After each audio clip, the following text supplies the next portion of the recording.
قال اللہ تعالی بعد اعوذ باللہ من الشیطان الرجیم اللہ لا الہ الا هو الحی القیوم لا تأخذه سنة ولا نوم له ما في السماوات وما في الأرض من ذا الذي يشفع عنده إلا بإذنه صدق اللہ العظیم۔ ہر قسم کی تعریفات، توصیفات، تحمیدات، تمجیدات، بزرگی، بادشاہی اللہ وحدہ لا شریک کے لیے خاص ہے۔ بے شمار درود و سلام ہوں ہمارے پیارے آقا حضرت محمد مصطفیٰ احمد مجتبیٰ صلی اللہ علیہ وسلم کی ذات اقدس پر۔ اللہ رب العزت کی توحید وحدانیت کا دعویٰ، اللہ لا الہ الا ہو، اللہ وہ ذات ہے کہ جس کے علاوہ کوئی معبود برحق نہیں۔ الحی القیوم، کیوں صرف وہی عبادت کے لائق ہے؟ اس کی دلیل یہ ہے کہ وہ ہمیشہ سے ہے، ہمیشہ رہے گا، ہمیشہ کی زندگی اسی کے لیے خاص ہے، اس کو فنا نہیں۔ القیوم، اپنی ہمیشگی کے لیے، اپنی ذات کے قیام کے لیے کسی کا محتاج نہیں، اور دوسروں کو بھی وہی قائم کیے ہوئے ہے۔ لا تأخذہ سنۃ ولا نوم، کیوں وہی معبود برحق ہے؟ اس لیے کہ نہ اسے اونگ آتی ہے اور نہ ہی اسے نیند آتی ہے۔ لہ ما فی السماوات و ما فی الارض، اسی کے لیے ہے جو آسمانوں میں ہے اور جو زمینوں میں ہے، یعنی پوری کل کائنات اسی کے قبضہ قدرت میں ہے، اسی کی ملک میں ہے، وہی ان چیزوں کا مالک ہے۔ من ذا الذی یشفع عندہ الا باذنہ، آج کے نشست کا جو موضوع بھی ہے، کون ہے الذی یشفع، کہ جو شفاعت کرے، سفارش کرے، عندہ، اس کے سامنے، الا باذنہ، مگر اس کی اجازت کے بعد، اس کی اجازت کے ساتھ۔ یعنی کوئی بھی کائنات میں کوئی ایسی ہستی نہیں ہے، کوئی ایسی مخلوق نہیں ہے کہ اس کے سامنے کسی کی سفارش بھی کر سکے، مگر کیا قاعدہ ہے، کیا اصول ہے کہ پہلے اس کی اجازت لازمی ہے۔ رب اجازت دے گا کہ اس کی سفارش کرو تو تب اس کے بارے میں سفارش کی جا سکتی ہے، وگرنہ کسی کی سفارش کے لیے اپنی زبان کو نہیں کھولا جا سکتا۔ آج کی نشست کا یہی موضوع ہے کہ آیا سفارش کیا ہے، شفاعت کیا ہے، اور اس کا قرآن و حدیث سے یا شریعت میں کیا تصور ہے؟ وہ تصور ہے جو ہم نے بنایا ہوا ہے کہ ہم کسی کے آگے بھی جھک جائیں، کسی کو بھی پکارنا شروع کر دیں، اس نظریے کے ساتھ، اس سوچ کے ساتھ، اس گمان کے ساتھ کہ کل قیامت کے دن وہ اللہ کے محبوب ہستیاں ہیں اور ہمارے لیے سفارش کریں گی۔ یا یہ نظریہ ہے یا وہ نظریہ جو قرآن و حدیث نے ہمیں بتلایا کہ انبیاء بھی رب کی عدالت میں رب کے سامنے تھر تھر کانپ رہے ہوں گے اور اس کی اجازت کے بغیر کوئی زبان بھی نہ کھول سکے گا۔ تو آئیے دیکھتے ہیں قرآن و حدیث سے ہمیں اس حوالے سے کیا تعلیمات ملتی ہیں۔ قرآن مجید میں رب تعالی ارشاد فرماتا ہے، یا ایھا الذین آمنوا انفقوا مما رزقناکم، اے ایمان والو، انفقوا، خرچ کرو، مما رزقناکم، جو ہم نے تمہیں عطا کیا، ہم نے تمہیں عنایت کیا۔ جو تم خرچ کرو گے تمہاری ملک میں کوئی چیز نہیں، کیونکہ وَلِلَّهِ خَزَائِنُ السَّمَاوَاتِ وَالْأَرْضِ، تمام قسم کے خزانے کس کے قبضہ قدرت میں، ان کا مالک کون ہے؟ اللہ رب العزت۔ تو فرمایا انفقوا مما رزقناکم، خرچ کرو اس میں سے جو رزق ہم نے تمہیں دیا، من قبل ان یأتی یوم لا بیع فیہ ولا خلۃ ولا شفاعہ، قبل اس کے کہ ایسا دن آ جائے کہ جس میں نہ خرید و فروخت ہو، نہ کسی کو تم ہائر کر سکو، کوئی ایسا وکیل ہائر کر لیا۔ دنیا میں تو یہ ہے نا کہ کوئی معاملہ پھنس گیا، کوئی کیس ہو گیا، تو تم کسی پیسوں کے ذریعے، رقم کے ذریعے کوئی بڑے سٹیٹس والا، بڑی پہنچ والا، بڑے رینک والا کوئی وکیل ہائر کر لیتے ہو، اسے خرید لیتے ہو، اور وہ تمہارا کیس جیت بھی جاتا ہے۔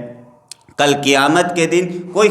خرید و فروخت نہیں۔ دنیا میں یہ ہوتا ہے، کسی بڑے سے بڑے آدمی کو رقم کے ذریعے، رشوت کے ذریعے تم خرید بھی سکتے ہو، کل قیامت کے دن تم کسی کو خرید بھی نہ پاؤ گے۔ ولا خلۃ ولا شفاعہ، اور کل قیامت کے دن کوئی دوستی بھی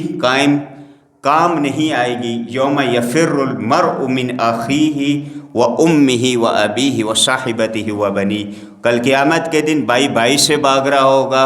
اپنے والدین سے بھاگ رہا ہوگا، شوہر بیوی سے، بیوی شوہر سے، اور والدین بچوں سے، بچے والدین سے۔ تو یہ وہ منظر ہوگا کہ اس میں نہ خرید و فروخت کام آئے گی، نہ کسی کو تم ہائر کر سکو گے، خرید سکو گے، اور نہ کوئی بھائی بندی یا دوستی کام آئے گی۔ ولا شفاعہ، اور یہی نہیں بلکہ کسی کی سفارش بھی کام نہیں آئے گی۔ کوئی تمہارے لیے، اگر تمہارے گمان میں، ظن میں، سوچ میں یہ بات ہے کہ کوئی شخص، کوئی ہستی تمہارے لیے سفارش کر لے گی اور تمہیں نجات مل جائے گی، تو اس کی سفارش کام نہیں آئے گی، مگر کام کیوں کر آئے گی، کب آئے گی، کیسے آئے گی؟ آئیے دیکھتے ہیں کہ رب تعالیٰ نے اس کا کیا جو ہے کنسیپٹ، نظریہ اور کیا معاملات ہمارے لیے بیان فرما دیے۔ ایک ہے یہود و نصارہ یا اہل کتاب کا نظریہ۔ وقالت الیہود عزیر ابن اللہ، یہود کیا کہتے تھے کہ عزیر علیہ السلام اللہ کے بیٹے ہیں۔ کیوں؟ کہ موسیٰ علیہ السلام کے بعد عزیر علیہ السلام ایسے نبی تھے کہ جیسے کہ پچھلی نشست میں ہم نے بیان کیا کہ راج قول کے مطابق جمہور نے جو بیان کیا کہ 100 سال رب نے جس پر موت کو طاری کر دیا، وہ نبی کون تھے؟ عزیر علیہ السلام۔ تو عزیر علیہ السلام ایک لمبے عرصے تک، وفات کے بعد رب نے انہیں زندگی بھی بخشی، اور یہ بھی کہا جاتا ہے کہ انہیں پوری کی پوری اللہ کی کتاب یعنی تورات یاد تھی۔ تو یہودیوں نے یہ عقیدہ گڑھ لیا کہ یہ ہو نہ ہو، یہ کیا ہوں گے؟ یہ اللہ کے والعیاذ باللہ بیٹے ہو سکتے ہیں۔ وقالت النصارى المسیح ابن اللہ، اور نصارہ عیسائیوں نے کیا کہا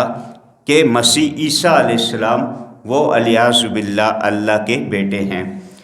اور ان کا یہی عقیدہ ہے کہ جنت میں اور کوئی نہیں جائے گا۔ یہودی کہتے ہیں ہم جائیں گے، عیسائی کہتے ہیں ہم جائیں گے، اور کیا دلیل دیتے ہیں کہ کیونکہ ہم اللہ کے چہیتے ہیں، ہم اللہ کے چہیتے ہیں، ہم جن پیغمبروں کو ماننے والے ہیں وہ والعیاذ باللہ اللہ کے بیٹے ہیں، اور ایک والد اپنے بیٹوں کی بات، بچوں کی بات نہیں ٹالتا۔ تو یہ ان کا غلط اور کفریہ عقیدہ ہے، نظریہ ہے۔ اور آج کا مسلمان بھی اگر یہی عقیدہ رکھے کہ ہم جو ہے فلاں کے سامنے اس لیے سر جھکاتے، اس لیے اسے پکارتے کہ کل قیامت کے دن وہ ہماری سفارش کر لے گا، اللہ کا وہ چہیتا ہے، اللہ کا چہیتا ہے، اللہ کا محبوب ترین ہستیوں میں سے اس کا شمار ہوتا ہے، وہ ہمارا پیر ہے، امام ہے، تو وہ ہمیں کل قیامت کے دن بچا لے گا۔ تو یہود و نصارہ کا بھی یہی معاملہ تھا۔ ہم نے شفاعت پر جو ہے بھروسہ کر کے نہیں بیٹھ جانا، ہم نے کیا کرنا ہے؟ اعمال کرنے ہیں۔ آئیے دیکھتے ہیں کہ جو اللہ رب العزت کے چہیتے مخصوص اور خاص بندے تھے، کیا ان کی سفارش بھی رب کے ہاں اس کا کیا مقام ہے؟ اور پھر ہم اندازہ لگائیں گے کہ کس حد تک ہم جو ہے ہمارے حق میں کوئی سفارش کر سکے گا۔ نوح علیہ السلام کی اس دنیا کی ہی مثال ہے، قیامت کی تو دور کی بات، دنیا کی مثال ہم دیکھ لیتے ہیں۔ نوح علیہ السلام کی قوم پر جب طوفان نوح آیا تو ان کا اپنا بیٹا جب وہ کشتی پر سوار نہ ہوا تو نوح علیہ السلام نے رب سے التجا کی کہ یا رب، تیرا وعدہ حق ہے، تیری بات سچ ہے، اور تیرے وعدے کے مطابق میرے خاندان والے، میرے اہل و عیال، ان کو بھی تو بچائے گا، تو میرا بیٹا جو ہے اسے بچا لے، اسے بچا لے۔ رب تعالیٰ نے ارشاد فرمایا انہ لیس من اہلک، پہلی بات تو یہ کہ وہ تمہارے گھر والوں میں سے نہیں، اہل میں سے نہیں، ویسے تو خونی رشتہ ہے لیکن وہ تم میں سے نہیں۔ کیوں؟ انہ عمل غیر صالح، اس کے نامہ اعمال صحیح نہیں، اس کے اعمال درست نہیں ہیں، اس لیے وہ تم سے اب ہٹ گیا، تم سے الگ ہو گیا۔ دوسری بات، اللہ رب العزت کو یہ ان کا سوال کرنا بھی، سفارش کرنا بھی، شفاعت کرنا بھی پسند نہ آیا، اور رب نے تنبیہ فرما دی، فرمایا فلا تسألنی ما لیس لک بہ علم، تو تم اس چیز کا سوال مجھ سے نہ کرو جس کے بارے میں تمہیں معلوم نہیں۔ انی اعظک ان تکون من الجاہلین، میں تمہیں واعظ کرتا ہوں، نصیحت کرتا ہوں کہ تم جاہلوں میں سے نہ ہو۔ اپنے محبوب چہیتے پیغمبر کو رب نے کیا ارشاد فرمایا کہ تم جس کی سفارش کرنا چاہتے ہو میں اسے معاف نہیں کرنا چاہتا، اس کے نامہ اعمال درست نہیں ہیں، ٹھیک نہیں ہے، تو لہٰذا تم اس کے بارے میں سوال نہ کرو، وگرنہ کیا ہوگا، تمہارا شمار جو ہے جاہلوں میں ہو سکتا ہے، کیونکہ قرآن کے روح سے انی اعظک ان تکون من الجاہلین، وصیت کرتا ہوں کہ جاہلوں میں سے نہ ہو۔ تو جب اپنے چہیتے پاک پیغمبر کو رب تعالی نے تنبیہ فرما دی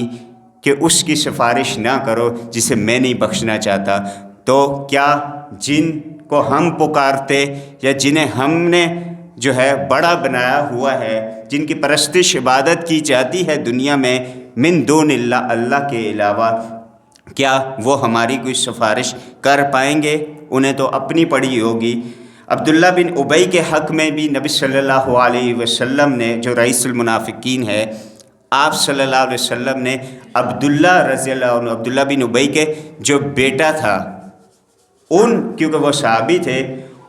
ان کے کہنے پر نبی صلی اللہ علیہ وسلم نے جو ہے اپنا کرتا مبارک بھی جو ہے پیش کر دیا۔ بیٹے نے کہا کہ میرے والد کے لیے، عبداللہ بن ابی کے لیے، کہ اللہ کی پکڑ سے، عذاب سے وہ بچ جائے، آپ اپنا کرتا مبارک عنایت فرمائیے، اپنا لعاب دہن جو ہے وہ عنایت فرمائیے، اور اس کے کیا نماز جنازہ آپ جو ہے پڑھائیے۔ بعض روایات کے مطابق آپ صلی اللہ علیہ وسلم نے جو ہے جب نماز جنازہ پڑھا چکے اور بعض میں جو ہے پڑھانے کا ارادہ فرمایا، تو رب نے قرآن نازل فرما دیا، فرمایا لا تصلی علی احد منہم مات ابدا ولا تقم علی قبرہ، لا تصلی علی احد منہم مات، ان میں سے کوئی مر جائے، یعنی مشرکوں میں سے کوئی مر جائے تو ان پہ کبھی نہ پڑھو، ان پہ کبھی نماز جنازہ نہ پڑھو، ولا تقم علی قبرہ، اور نہ ہی ان کے قبر کے پاس کھڑے ہو، قبر کے پاس کھڑے ہو کے دعا مانگی جائے یا اس طرح کا کچھ بھی۔ تو ایسا عمل کرنے سے بھی اللہ کے رسول صلی اللہ علیہ وسلم کو منع فرما دیا۔ آپ نے جب ارادہ فرمایا یا یہ کام کیا کہ اپنے صحابی کے کہنے پر اس کے والد جو رئیس المنافقین تھا، اس کے لیے نبی صلی اللہ علیہ وسلم نے جب سفارش کرنا چاہی، شفاعت کرنا چاہی، تو اللہ رب العزت نے صاف الفاظوں میں منع فرما دیا۔ اور یہی نہیں، آگے فرمایا استغفر لہم او لا تستغفر لہم ان تستغفر لہم 70 مرہ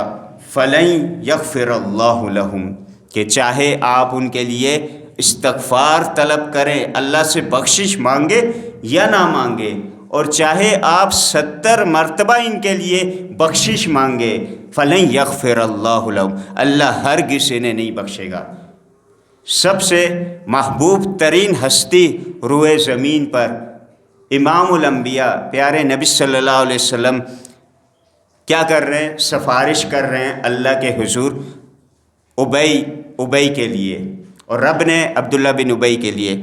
رب نے کیا فرما دیا؟ یہی نہیں فرمایا کہ اس کی نماز جنازہ نہ پڑھو، یہی نہیں فرمایا کہ اس کے لیے استغفار نہ کرو، بلکہ یہ بھی فرمایا کہ اگر تم 70 بار بھی استغفار کرو گے، سفارش کرو گے، اس کے لیے شفاعت کرو گے، تو فلن یغفر اللہ لہم، اللہ ہرگز پھر بھی اسے نہیں بخشے گا، ان مشرکوں کو رب پھر بھی نہیں بخشے گا۔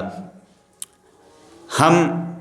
یہ سوچتے ہیں کہ ہم جسے پیر امام مان لیں تو وہ ایک مرتبہ ہی جو ہے رب سے گزارش کر دے گا تو رب ان کی ٹالے گا نہیں، اور پیارے محبوب صلی اللہ علیہ وسلم جو ہے ان کو صاف الفاظ میں یہ فرمایا جا رہا ہے کہ 70 مرتبہ بھی جو کرو گے تو آپ کی سفارش نہیں قبول کی جائے گی۔ تو کیا معلوم ہوا کہ سفارش وہی قبول ہوگی جو اللہ چاہے گا، یہ اللہ کے اختیار میں ہے کس کو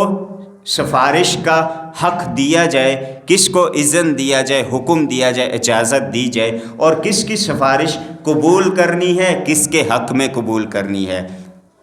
کوئی بڑے سے بڑی ہستی بھی اپنی مرضی سے کسی کو نہیں بخشوا سکتی۔ تو یہ ہے سفارش کا اور شفاعت کا کنسپٹ اور نظریہ۔ اور بعض روایت میں یہ بھی آتا ہے، آپ صلی اللہ علیہ وسلم فرماتے کہ اگر مجھے معلوم ہوتا کہ 70 بار سے زیادہ سفارش کرنے سے، استغفار کرنے سے رب انہیں بخش دے گا تو میں 70 بار سے زیادہ بھی جو ہے سفارش کرتا، استغفار کرتا۔ آئیے دیکھتے ہیں قرآن مجید میں رب تعالیٰ نے شفاعت کا جو تصور بیان فرمایا وہ کیا ہے۔ ایک تو وہی آیت جو آیت الکرسی کی شروع میں آپ حضرات نے سماعت کی، من ذا الذی یشفع عندہ الا باذنہ، کون ہے جو رب کے حضور کسی کی سفارش کرے، شفاعت کرے، الا باذنہ، مگر اس کے بعد کہ اللہ کا حکم ہو، اللہ کی اجازت کے ساتھ کوئی شخص کسی کی سفارش کر پائے گا۔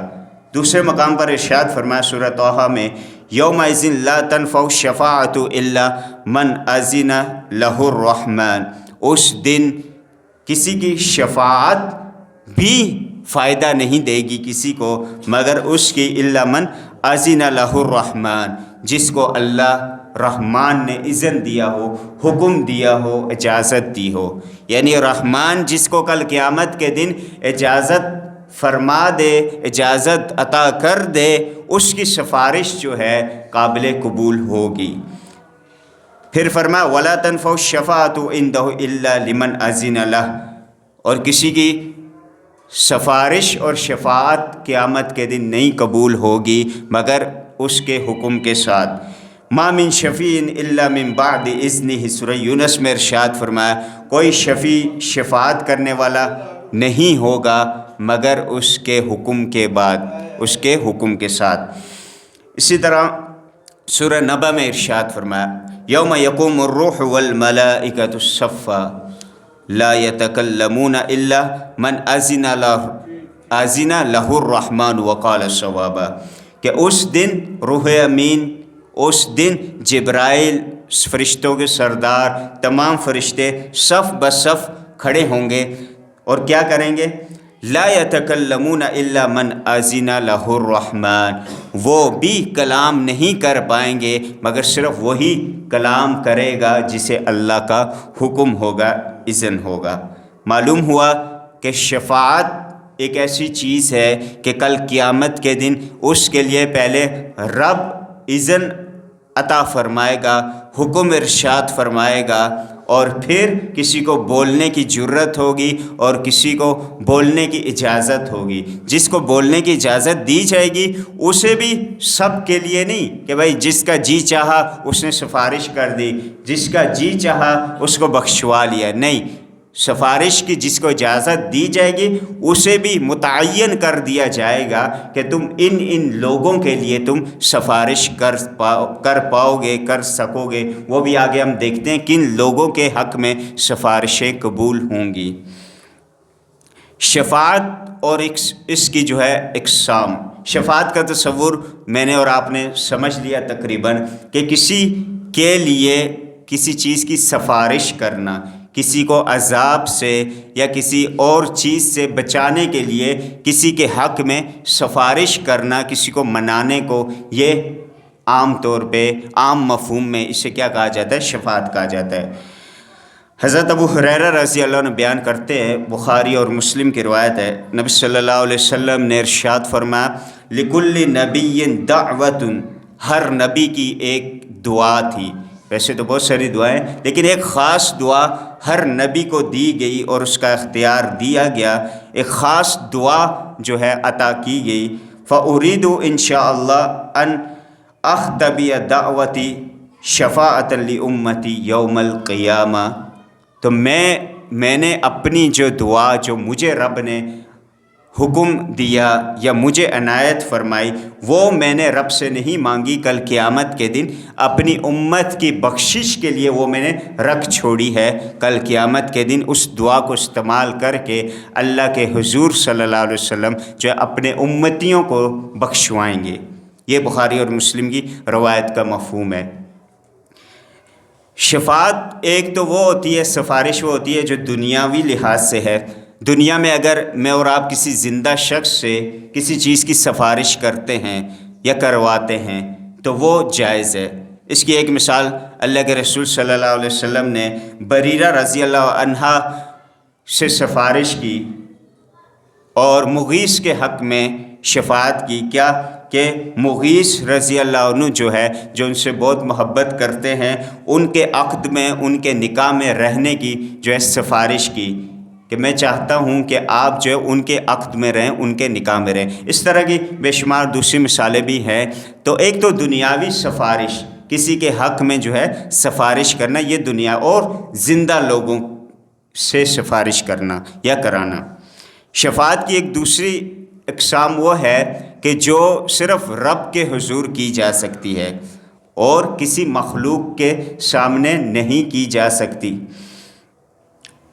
اس میں سب سے بڑی جو شفاعت ہے، جسے شفاعت کبریٰ یا شفاعت عظمیٰ بھی کہا جاتا ہے، وہ اللہ کے رسول صلی اللہ علیہ وسلم کے لیے خاص ہے۔ جب محشر کا میدان، حشر کا میدان ہوگا، سب لوگ پسینے سے شرابور ہوں گے، سب لوگ اس انتظار میں ہوں گے کہ آیا کب ہمارا حساب کتاب شروع ہوگا، اور کافی دیر ہو جائے گی، اتنا عرصہ گزر جائے گا، سب لوگ جو ہے تنگ ہو رہے ہوں گے اور سورج کی شعاؤں سے جو ہے جلس رہے ہوں گے۔ بالآخر لوگ کہنا شروع ہو جائیں گے کہ کوئی ہے جو سفارش کرے، شفاعت کرے رب کے حضور کہ کیا ہو حساب کتاب کا مرحلہ شروع ہو۔ یعنی حساب کتاب شروع کروانے کے لیے بھی شفاعت کی ضرورت ہوگی۔ اور وہ شفاعت کون کریں گے؟ پیارے نبی صلی اللہ علیہ وسلم۔ قرآن مجید میں سورہ بنی اسرائیل میں جو ہے رب نے ارشاد فرمایا وَمِنَ اللَّيْلِ فَتَہَجَّدْ بِهِ نَافِلَةً لَكَ عَسَىٰ أَن يَبْعَثَكَ رَبُّكَ مَقَامًا مَحْمُودًا، کہ رات کی تہجد کا آپ اہتمام کریں۔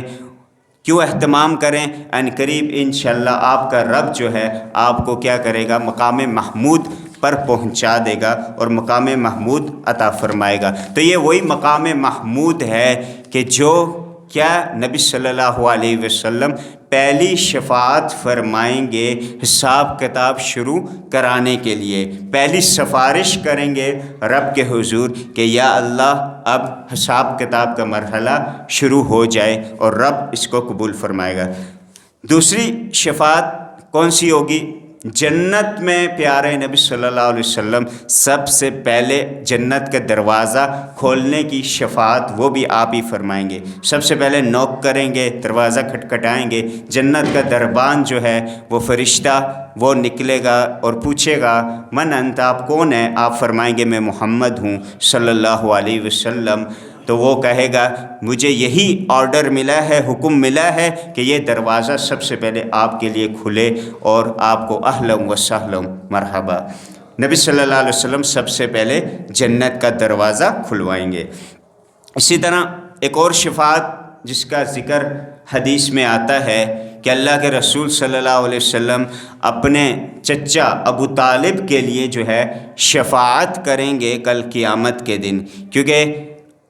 حضرت ابو طالب جو ہیں وہ اس دنیا سے، اگرچہ دنیا میں انہوں نے نبی صلی اللہ علیہ وسلم کو بہت ساتھ دیا، لیکن وہ ایمان نہ لا سکے، جس کی بنا پر کل قیامت کے دن اللہ کے رسول صلی اللہ علیہ وسلم ان کے حق میں ان کے بخشش کے لیے نہیں بلکہ ان کی تخفیف عذاب کے لیے، کہ عذاب میں کچھ کمی واقع ہو جائے، اس کے لیے بھی آپ صلی اللہ علیہ وسلم شفاعت فرمائیں گے۔ اور حدیث کا مفہوم یہ ہے کہ اس تخفیف عذاب کی حالت کیا ہوگی کہ ان کے پاؤں کے نیچے جو ہے جہنم کی آگ جلائی جائے گی، جس سے ان کی جو کھوپڑی یا ان کا دماغ جو ہے وہ گلنا شروع ہو جائے گا اور وہ ابلے گا۔ یہ سب سے کم عذاب جو ہے وہ ہوگا، اور یہ بھی کم کیوں ہوا؟ یہ اللہ کے رسول صلی اللہ علیہ وسلم کی شفاعت کی وجہ سے۔ چوتھی قسم وہ ہے کہ جو بھی نافرمان، گناہ گار، سیاکار اس دنیا میں ہیں لیکن انہوں نے شرک کبھی نہیں کیا، یعنی دنیا کے وہ تمام موحدین لوگ جنہوں نے شرک نہیں کیا، کل قیامت کے دن اللہ کے رسول صلی اللہ علیہ وسلم، تمام انبیاء، شہداء، قرآن کے حفاظ، یہاں تک کہ قرآن مجید جو اللہ کا کلام ہے، تو یہ تمام چیزیں اور اشیاء ان لوگوں کے لیے جو ہے سفارش کرنے کا حق رکھیں گی۔ لیکن وہی بات ہے، اللہ کے حکم کے بعد ہر کسی کو کہ بھئی فلاں تم اب سفارش کر سکتے ہو اپنے خاندان کے ان لوگوں کے لیے، اپنے اقربا عزیزوں کے ان لوگوں کے لیے۔ تو جس کو جو آرڈر ملے گا، حکم ملے گا، اور جن کے حق میں ملے گا، اسی کے بارے میں وہ سفارش کر پائیں گے، وگرنہ ہر کسی کے لیے وہ سفارش کے اہل نہیں ہوں گے۔ اسی طرح اہل جنت کے درجات کی بلندی کے لیے بھی جو ہے سفارشیں ہوں گی، اور اسی طرح اصحاب الاعراف کے لیے بھی سفارش ہوگی، شفاعت ہوگی۔ اصحاب الاعراف جیسے کہ شاید آپ حضرات کے علم میں ہو کہ وہ لوگ جن کے گناہ اور جن کے حسنات، جن کی نیکیاں، جن کی برائیاں دونوں بالکل برابر ہوں گی، تو انہیں ایک مقام پر ٹھہرا دیا جائے گا جسے اعراف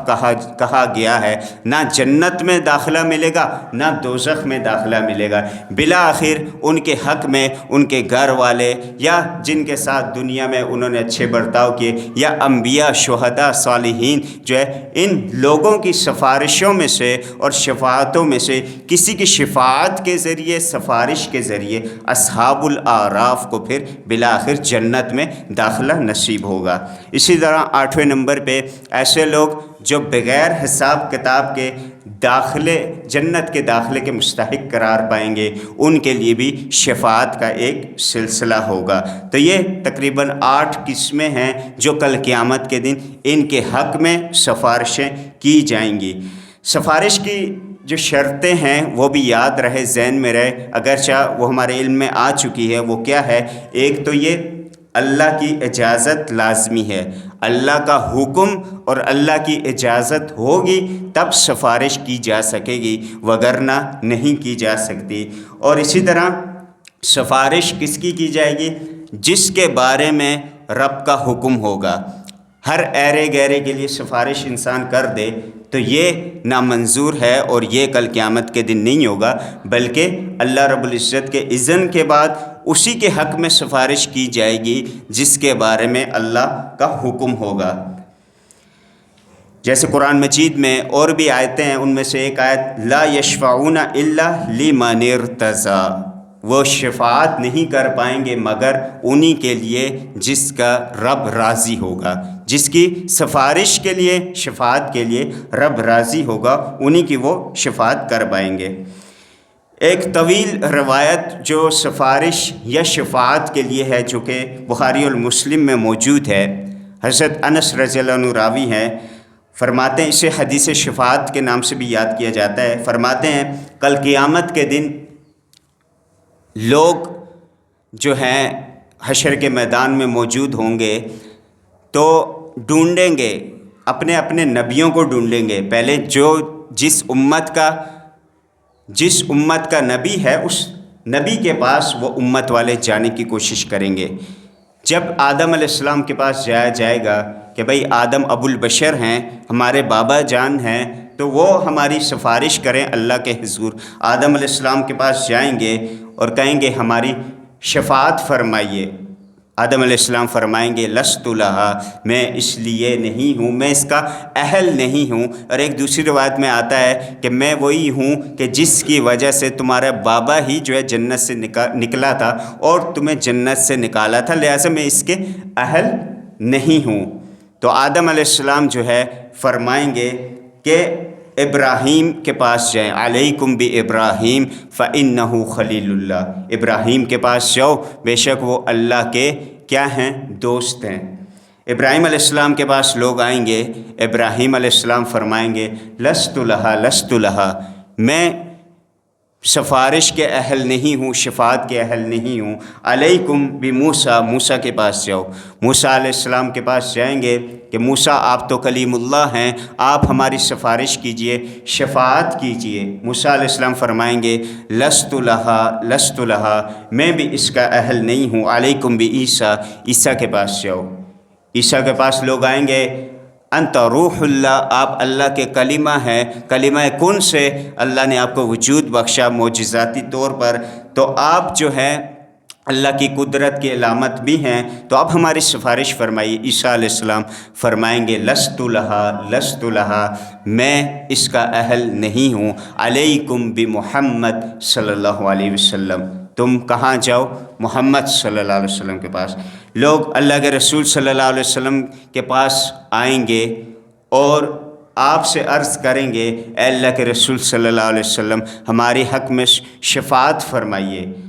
آپ صلی اللہ علیہ وسلم فرمائیں گے انا لہا انا لہا، میں ہی اس کا اہل ہوں، میں ہی اس کا اہل ہوں۔ پھر اللہ کے رسول صلی اللہ علیہ وسلم سجدہ میں گر جائیں گے، اللہ کے حضور سجدہ ریز ہو جائیں گے اور گڑ گڑا کر رب تعالیٰ سے جو ہے درخواستیں شروع کر دیں گے۔ آپ فرماتے ہیں میں اللہ کی حمد و ثنا بیان کروں گا، لیکن کن کلمات کے ساتھ وہ آج مجھے نہیں معلوم، وہ ابھی مجھے نہیں معلوم، کل قیامت کے دن رب خود مجھے القاء فرمائے گا، الہام فرمائے گا، میرے دل میں وہ کلمات ڈالے گا اور ان کے ذریعے میں اللہ کی حمد و ثنا بیان کروں گا۔ معلوم ہوا آپ صلی اللہ علیہ وسلم اگر عالم الغیب ہوتے، غیب جانتے ہوتے، تو آپ کو معلوم ہوتا کل قیامت کے دن رب کون سے کلمات آپ کو سکھائے گا، لیکن آپ نے فرمایا نہیں، کل قیامت کے دن مجھے پتہ چلے گا کہ کون سے وہ کلمات ہیں اور ان کے ذریعے میں رب سے مانگوں گا۔ تو نبی صلی اللہ علیہ وسلم جب سجدہ ریز ہوں گے، گڑ گڑائیں گے اور اللہ کی حمد و ثنا بیان کریں گے، اللہ رب العزت فرمائیں گے ارفع راسک یا محمد، اے محمد صلی اللہ علیہ وسلم آپ اپنا سر اوپر اٹھائیے،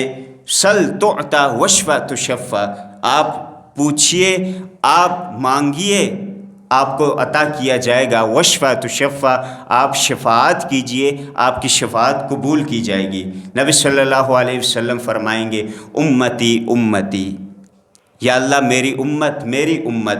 یعنی آپ اپنی امت کے لیے شفاعت فرمائیں گے۔ اللہ رب العزت کی طرف سے اذن ہوگا، حکم ہوگا، محمد صلی اللہ علیہ وسلم جائیے اور جہنم سے ان لوگوں کو آزاد کرا کے لے آئیے کہ جن کے دل میں رائی کے برابر بھی ایمان موجود ہے، جن کے دل میں رائی کے برابر بھی ایمان موجود ہے، انہیں آپ آزاد کرا کے لے آئیے۔ آپ صلی اللہ علیہ وسلم جائیں گے، بہت سے لوگوں کو آزاد فرمائیں گے، پھر آگے پھر سجدہ ریز ہو جائیں گے،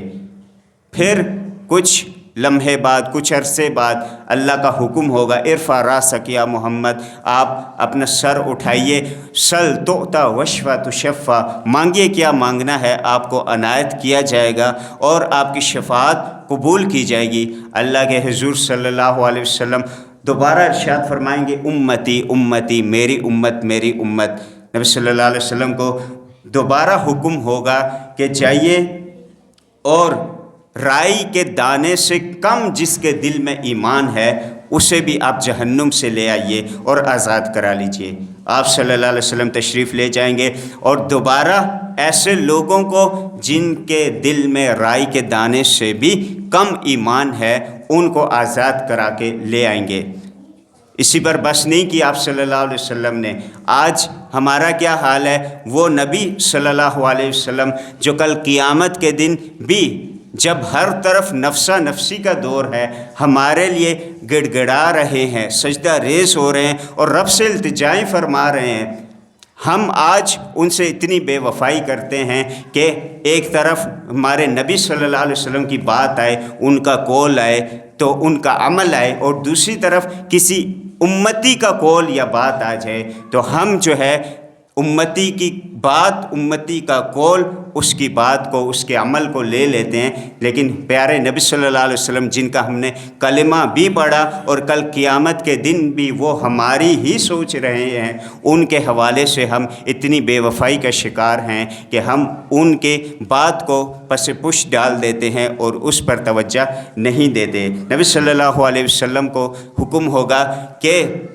آپ دوبارہ جو ہے سجدہ ریز ہو گئے، دوبارہ فرمایا جائے گا سل تؤتا وشفا تشفا، مانگیے شفاعت کیجیے آپ کی سنی جائے گی۔ نبی صلی اللہ علیہ وسلم دوبارہ امتی امتی کا نعرہ لگائیں گے، اللہ رب العزت دوبارہ ارشاد فرمائیں گے کہ جاؤ اور ان لوگوں کو بھی آزاد کرا لو کہ جن کے دل میں 3 گنا، رائی کے دانے کے 3 گنا جو ہے اس کا تیسرا حصہ جو ہے اس کے برابر جس کا ایمان ہے، اسے بھی جو ہے جہنم سے آزاد کرا لیجئے۔ نبی صلی اللہ علیہ وسلم انہیں بھی آزاد کرا لیں گے۔ بالآخر حسن بصری رحمہ اللہ، جنہوں نے حدیث کے اگلے الفاظ جو کہ انس بن مالک رضی اللہ عنہ شاید بھول گئے تھے کیونکہ انہوں نے صرف 3 مرتبہ کا ذکر کیا، حسن بصری رحمہ اللہ نے یہی حدیث جو ہے انس رضی اللہ عنہ سے سنی تھی، تو انہوں نے آگے کے الفاظ یہ کہہ کر بیان کیے کہ شاید انس بن مالک جو ہے وہ یا بھول گئے بیان کرنا کیونکہ پچھلے سال یہی حدیث انہوں نے مجھے بھی سنائی تھی، یا جو ہے باتوں میں مشغول ہو گئے، شاید اگلا حصہ انہوں نے نہیں بیان کیا۔ انس بن مالک رضی اللہ عنہ نے اگلا جو حصہ بیان فرمایا وہ بھی ہے کہ نبی صلی اللہ علیہ وسلم 4تھی مرتبہ بھی آ کے جو ہے سجدہ ریز ہو جائیں گے، رب سے مانگنا شروع کریں گے، وہی کہا جائے گا جو ہے آپ مانگیے آپ کو عطا کیا جائے گا، اور 4تھی مرتبہ نبی صلی اللہ علیہ وسلم فرمائیں گے یا رب جس نے ایک مرتبہ بھی دنیا میں اخلاص کے ساتھ لا الہ الا اللہ کا اقرار کیا، میں اس کی بھی آزادی چاہتا ہوں۔ رب تعالیٰ بعزتی و جلالی، اپنی عزت اور جلال کی قسم کھاتے ہوئے ارشاد فرمائے گا کہ جاؤ انہیں بھی نکال کے لے آؤ کہ جنہوں نے دنیا میں ایک مرتبہ بھی لا الہ الا اللہ صدقے دل سے پڑھا تھا۔ تو یہ حدیث شفاعت جس سے معلوم ہوا کہ پیارے نبی صلی اللہ علیہ وسلم ہمارے کس دنیا میں بھی اور آخرت میں بھی جو ہے وہ ہمیں نہیں بھولے۔ ہم تو جو ہے درود پڑھنا بھی جو ہے وہ بھی ہم پہ شاق گزرتا ہے، مشکل ہوتا ہے ہمارے لیے۔ جب نبی صلی اللہ علیہ وسلم کا نام آئے تب ہماری زبان بھی جو ہے وہ ہلنا گوارا نہیں کرتی اور وہ بھی ہمارے لیے مشکل ہوتا ہے۔ یاد رہے سفارش کے لیے یہ بھی لازمی ہے کہ انسان کیا ہو، موحد ہو، یعنی کبھی اس نے زندگی میں شرک نہیں کیا۔ اگر شرک سرزد ہو بھی گیا اس سے تو وہ اس کی توبہ کر چکا ہے۔ اگر اس نے شرک سے توبہ نہیں کی، کل قیامت کے دن جو ہے اس کی سفارش اس کے حق میں نہیں ہوگی۔ نبی صلی اللہ علیہ وسلم نے ارشاد فرمایا، بخاری کی روایت ہے، اسعد الناس بشفاعت یوم القیامہ من قال لا الہ الا اللہ خالصا من قلبہ و نفسہ، کہ جس نے بھی سچے دل سے، صدقے دل سے لا الہ الا اللہ کا اقرار کیا کہ کوئی بھی معبود برحق نہیں اللہ کے سوا، حقیقی عبادت کے لائق، پکار کے لائق، حاجت روا، مشکل کشا، سب کی بگڑیاں بنانے والا صرف اللہ رب العزت ہے، جس نے صدقے دل سے یہ مانا اور اس پر عمل کیا، کل قیامت کے دن وہی میری شفاعت کا کیا ہوگا، سب سے زیادہ مستحق ہوگا۔ اسی طرح نبی صلی اللہ علیہ وسلم نے ارشاد فرمایا کہ شفاعت اور کس کے لیے ہوگی؟ ایک تو وہ کہ جس نے کبھی شرک نہیں کیا، دوسرا وہ جس نے اذان کے کلمات سنے، اذان کے کلمات سنے، اس کے بعد جو ہے اذان مؤذن کے ساتھ جو ہے کلمات دہرا کے اذان کے آخر میں اللہم رب ھذہ الدعوۃ التامہ والصلاۃ القائمہ، پوری دعا جو ہے جس میں وابعثہ مقاما محمودا، نبی صلی اللہ علیہ وسلم کو مقام محمود پر پہنچانے کا رب سے جو ہے ہم درخواست کرتے ہیں، ہم نہ نہ بھی کریں تو رب نے انہیں عنایت کرنا ہے، لیکن ہم ایک طرح کی سفارش کر رہے ہیں، یا اللہ پیارے نبی صلی اللہ علیہ وسلم کو جو آپ نے وعدہ فرمایا اس مقام محمود پر پہنچا۔ تو جو بھی اذان کے بعد ان کلمات اللہم رب هذه الدعوۃ التامہ پوری دعا جو پڑھتا ہے، تو کل قیامت کے دن آپ صلی اللہ علیہ وسلم نے ارشاد فرمایا حلت لہ شفاعت یوم القیامہ، اس کے لیے میری شفاعت حلال ہو جائے گی، یعنی میں اس کے لیے سفارش کروں گا، شفاعت کروں گا۔ یہاں پہ ایک نقطے کی بات یہ بھی یاد رکھیے، پیارے نبی صلی اللہ علیہ وسلم کیا فرما رہے ہیں؟ جس نے دنیا میں میرے لیے گویا کہ سفارش کی، رب سے التجا کی، رب سے مانگا کہ یا رب ہمارے محبوب صلی اللہ علیہ وسلم کو مقام محمود پر پہنچا، جو دنیا میں میرے لیے یہ دعا کرے گا میرے رفع درجات کے لیے، مقام محمود کے لیے، کل قیامت کے دن میری شفاعت اسے نصیب ہوگی۔ اور ہم جن کی شفاعت کے جو ہے پر تکیہ لگائے بیٹھے ہیں، یا جن کی شفاعت کا ہمارے ذہن میں گمان ہے کل قیامت کے دن وہ ہماری شفاعت کریں گے، ہم تو صرف یہ سوچتے ہیں کہ وہ اللہ کے چہیتے ہیں، وہ کیا کریں گے؟ ہماری شفاعت کریں گے۔ ہم ان کے رفع درجات کے لیے بھی دعا نہیں کرتے، یا اللہ اس کو بخش دے، یہ تیرا عاجز بندہ۔ ہم اگر ایسے لوگوں کے لیے، اللہ کے اولیاء کے لیے، ان کے درجات کی بلندی، ان کے گناہوں کی معافی کے لیے دعا کریں تو پھر تو چانس ہیں کہ وہ لوگ کیا کریں گے؟ کل قیامت کے دن ہمارے لیے سفارش کریں۔ لیکن اگر ہمارے ذہن میں یہ ہے کہ وہ تو آلریڈی اللہ کے چہیتے ہیں اور وہ جو ہے ہماری سفارش کر لیں گے، ہم صرف ان سے اپنی حاجتیں منوائیں، تو کل قیامت کے دن وہ تو ہمارے شرک سے بھی بیزار ہوں گے اور ہمارے سفارش بھی نہیں کریں گے۔ اسی طرح شفاعت کے حوالے سے جو بھی لوگ کسی میت پر 40 یا ایک روایت کے مطابق 100 موحدین جو ہے نماز جنازہ پڑھتے ہیں، تو جس پر نماز جنازہ پڑھی جاتی ہے حدیث کے مطابق وہ کیا ہوتا ہے؟ اس کی بخشش کر دی جاتی ہے، ان لوگوں کی سفارش اور شفاعت قبول کر لی جاتی ہے۔ اسی طرح آج کے جو شفاعت کا تصور ہے جو ہے، آخر میں یہ بھی ہمارے ذہن میں ہو کہ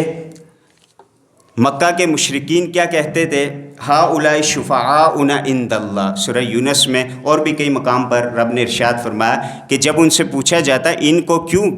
اللہ کے علاوہ جو ہستیاں ہیں ان کی کیوں پرستش کرتے ہو، کیوں جھکتے ہو، کیوں نظر و نیاز اور کیوں پکار ان کے لیے کرتے ہو، تو وہ کیا کہتے؟ ہؤلاء شفعاؤنا عند اللہ، یہ کل قیامت کے دن ہمارے سفارشی ہوں گے، ہمارے حق میں کیا کریں گے؟ شفاعت کریں گے۔ جبکہ یہ موضوع گزر چکا اور بہت ساری جو ہے تفصیل ہم نے بیان کی کہ کل قیامت کے دن سفارش صرف اسی کی قبول ہوگی جس کو اللہ کا اذن ہوگا، حکم ہوگا۔ آج بھی میں اور آپ جو ہے سنتے ہیں کہ ہم اسی لیے جو ہے دوسروں کو پکارتے ہیں کل قیامت کے دن یہ ہماری سفارشی ہوں گے، لیکن سفارش کا ایک کنسیپٹ، نظریہ قرآن و حدیث کے مطابق کیا ہے جو آج ہم نے سمجھا کہ جب تک اللہ کا حکم نہیں ہوگا، اذن نہیں ہوگا، کوئی سفارش نہیں کر سکتا۔ اگر ایسا ہوتا تو انبیاء یہ نہ کہتے لست لأہلہ، میں اس کے لیے، میں اس کا اہل نہیں ہوں، یہ کوئی نبی نہ کہتا، بلکہ ہر نبی یہ کہتا ٹھیک ہے میں بھی سفارش کر دیتا ہوں، میں بھی سفارش نہیں، ان کو حکم نہیں ہوگا، صرف نبی صلی اللہ علیہ وسلم کو سب سے پہلے حکم ہوگا شفاعت کبریٰ کا، اور پھر جو ہے دوسرے مسلمانوں، حفاظ کو، قرآن مجید کو، اور اس طرح جو ہے دوسرے شہداء کو، جو کہ کئی روایات کے مطابق 70 لوگوں کی سفارش شہید لوگ کرائیں گے، اور 10 لوگوں کی سفارش جو ہے حافظ قرآن، جس نے قرآن کو سمجھا بھی، اس کے دل میں بھی ہے اور اس پر عمل کرنے کی کوشش بھی کی، تو ایسے لوگ جو ہے اللہ کے حضور انہیں اذن ہوگا، حکم ہوگا، اور یہ بھی حکم ہوگا کہ فلاں فلاں کے لیے سفارش کرو، اور یہ سفارش کر پائیں گے۔ اللہ رب العزت سے دعا ہے کہ ہمیں نبی صلی اللہ علیہ وسلم کی کل قیامت کے دن شفاعت نصیب فرمائے، اور ایسے